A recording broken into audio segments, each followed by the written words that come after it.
sebelum lanjut ke barang ribawi, kita harus mengetahui apa sih asal kata riba itu. Riba adalah asal katanya tambahan. Jadi bentuk tambahan untuk transaksi barang ribawi. Jadi barang ribawi adalah barang yang dapat mengakibatkan terjadinya akad riba bila pertukarannya tidak setara atau ada kelebihan di salah satunya. Apa sih akad riba?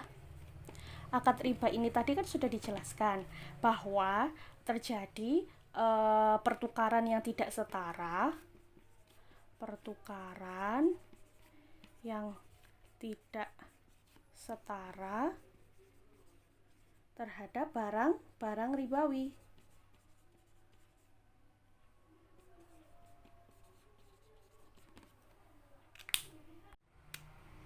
Barang ribawi itu apa aja sih?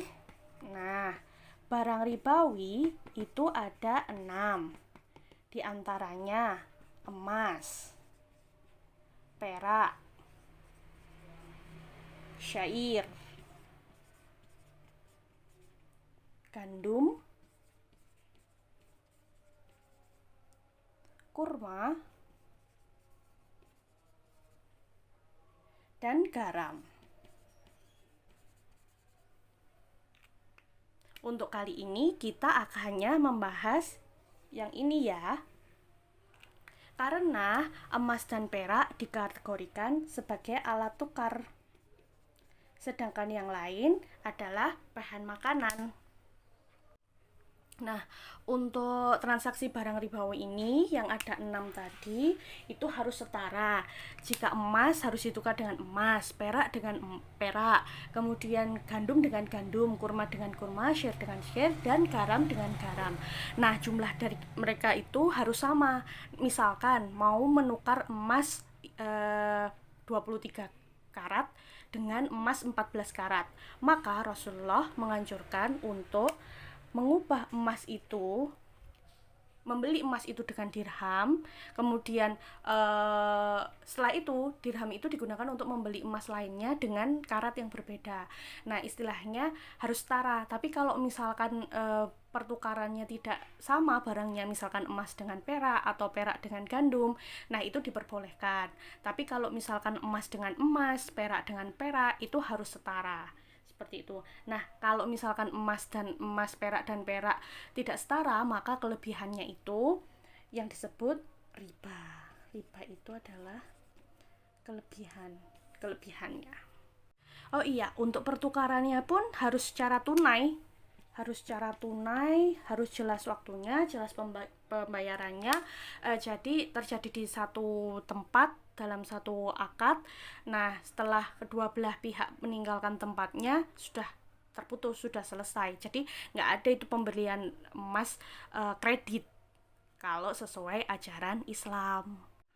Nah, apakah uang itu termasuk barang ribawi? Kan tadi di daftar yang 6 itu nggak ada. Nah, mari kita lihat dari daftar yang 6 tadi. Daftar 6 yang tadi adalah, kan ada yang termasuk emas sama perak. Nah, emas dan perak ini adalah alat tukar. Betul kan? Berarti, nah, uang kan juga alat tukar. Berarti hukumnya akan sama, uang akan sama dengan emas dan perak ini. Maka uang adalah barang ribawi. Nah, jika uang adalah barang ribawi, maka konsekuensi dari setiap transaksi yang berupa uang tidak boleh ada tambahan. Karena setiap tambahan itu adalah riba. Oke? Nah, kembali ke konsep jual beli. Tadi kan bilang saham kan dari jual beli. Nah, kita lihat nih jual beli itu apa.